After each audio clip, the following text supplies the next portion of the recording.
Hey guys, it's X, and welcome to another video. This one is F-Zero, and with it I want to try something a little bit different. F-Zero is a racing game for the Super Nintendo. It's a fairly old racing game. You can see we've got 1990, 1991 down there.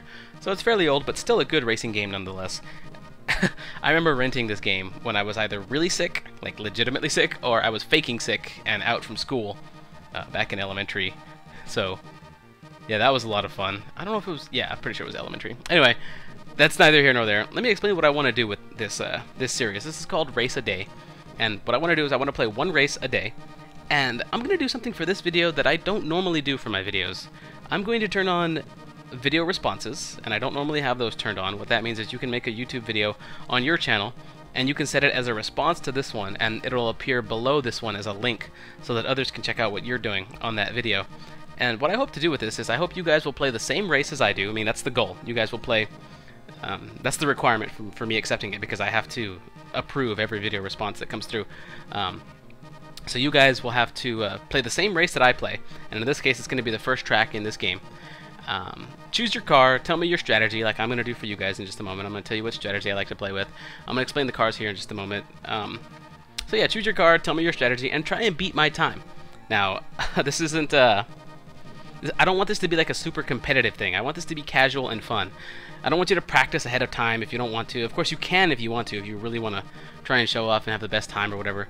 But I know personally that I'm not the best F-Zero player out there. I also don't have a whole lot of time to practice these courses, so I'm just going to play them, put my time up, chat casually with you guys, put a video out, hopefully provide some entertainment for everybody. And I hope you guys will take it with the same mentality as well. I don't want this to be something that's like hyper competitive, where everybody's like, oh, my race time was better than yours. It's, no, you're stupid. You suck at this. No, I don't want it to be like that. I want it to be a real friendly thing. I want it to be something where people will go check out other channels and other videos and see how you guys raced and view your strategies and maybe see how other cars perform, and just overall be real casual. Have a lot of fun with it. Don't make this something really competitive. Just laugh, play, relax. And that's the idea that I'm hoping to get across with this. So anyway, the first track that we're going to play is Mute City 1, which is the first track in this game. And let me explain my strategy here. Let me go ahead and go through all the cars first and explain what they all do for those of you who may not be familiar with F-Zero. This car is the Blue Falcon, and a fun fact, this is the car that Captain Falcon drives. You know, Captain Falcon from Super Smash Brothers and all those memes, you know, Falcon Punch, yeah. That's this guy driving this car. Anyway, the Blue Falcon, it's got several stats. You've got the max power, max speed, weight, and acceleration. Those are the ones you're really looking for right there. Power is how much damage your car can take before it explodes, and you take damage from either hitting the sides of the track or hitting other cars. And there's also exploding cars on the track that you can hit that'll damage you. So having a high power means your car is more durable. The Blue Falcon is a very well-rounded car, so it's got a decent amount of power, and its max speed is 457 kilometers an hour. So it's got a decent amount of speed as well.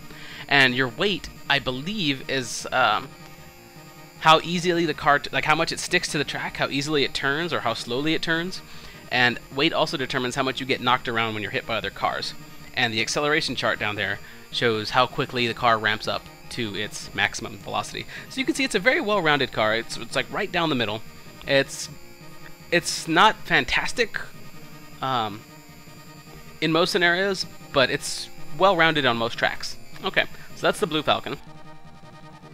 And here we have the Golden Fox. Look at that acceleration chart down there. That's amazing. This thing ramps up to its maximum speed very quickly, but it's also got the lowest max speed in the game. So once it gets up to its top speed, it stays there at 438 and isn't the fastest car.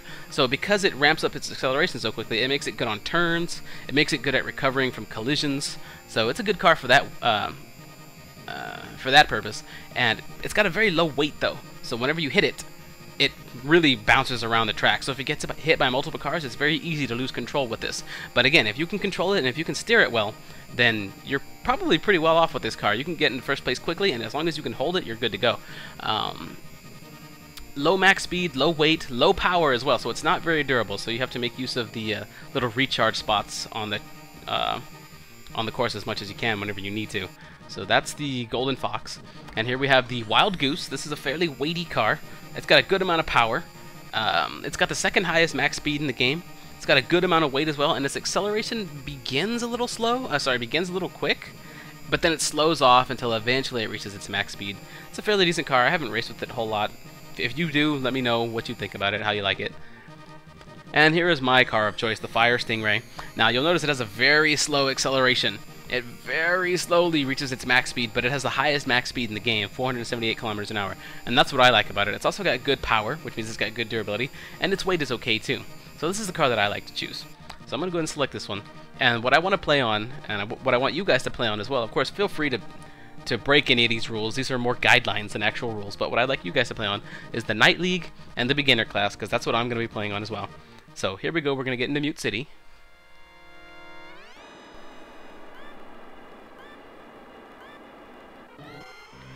And I'd like to talk a little bit about one of the reasons that I'm doing this as we watch this race go by.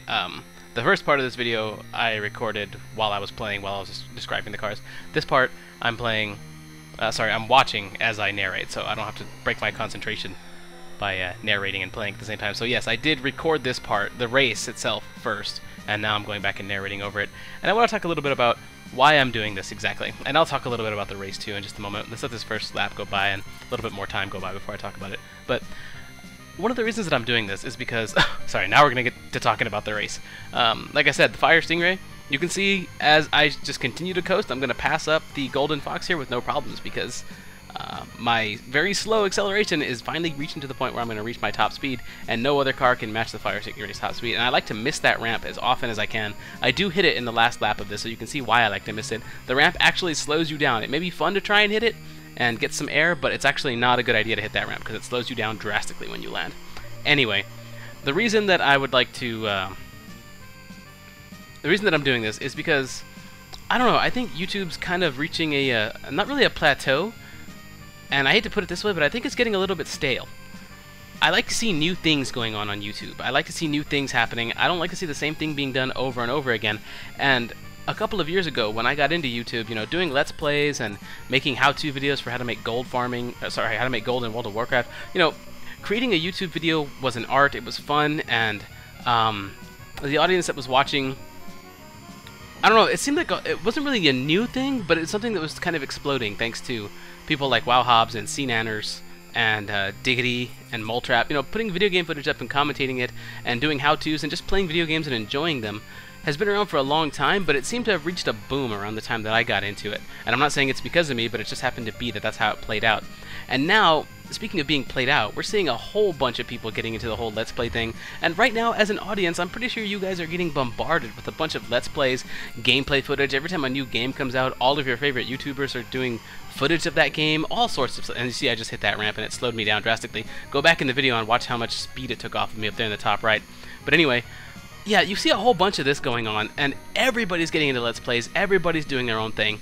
And here goes, there's my best time right there, 2:12:08. Try and beat that. I'm pretty sure you can. I messed up a lot in this race.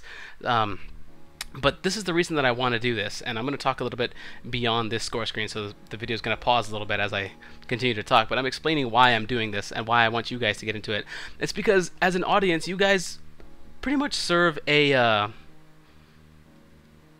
very passive role in this whole YouTube thing, and that makes us YouTube creators sort of the captains at the helm, sort of doing what we're doing.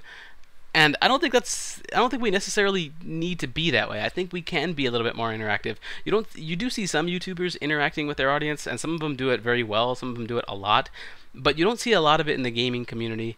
And I want to see more of that kind of thing. So what I'm doing is I'm turning on video responses. I want you guys to play Mute City 1 here on F-Zero, record it, and put it as a video response to this video. Make sure it's appropriate. I am going to have to approve each one of them, so if it's not you playing F-Zero and Mute City, I will not approve it. I'm not just going to put anybody's video response up. They're not automatically approved, so I do have to say yes or no to each one that comes in. So it has to be you playing F-Zero. It has to be this mentality. You have to have a lot of fun with it. You know, try and beat my time. Talk about your strategy. Have a lot of fun with it. And I think the reason that I want to do this is because I'd like to see YouTubers and the audience getting a little more intermingled together, a little more going on, rather than you guys just watching. I'd like YouTube videos to be something that you can participate in. And of course, I will still do videos where I'm just playing, like me and Cilios playing Magicka or me finishing Mass Effect. I will still do stuff like that, but this is a little experiment that I want to try. I want to try and get you guys wrapped up in it. This is going to be a race a day, so I'm going to do another one of these tomorrow. It's going to be the next course in F-Zero, and of course, again, I'm going to invite you guys to do video responses. So I hope I didn't overload you guys too much with too much of this information. But yeah, remember, at the end of each course, on the score screen, make sure you save state so that you can go back to the next race after you're done, because otherwise you're going to have to replay all the races up to the up to the course that we're currently on. So make sure you save state at the end so you don't have to waste a whole bunch of your time. But anyway, let me know what you guys think about this. Thanks a lot for watching.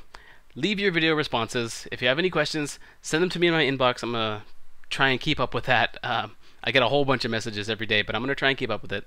I can't respond to everybody, of course, but I will be reading them. So, yeah, anyway, thanks a lot for watching, guys, and I'll see you next time.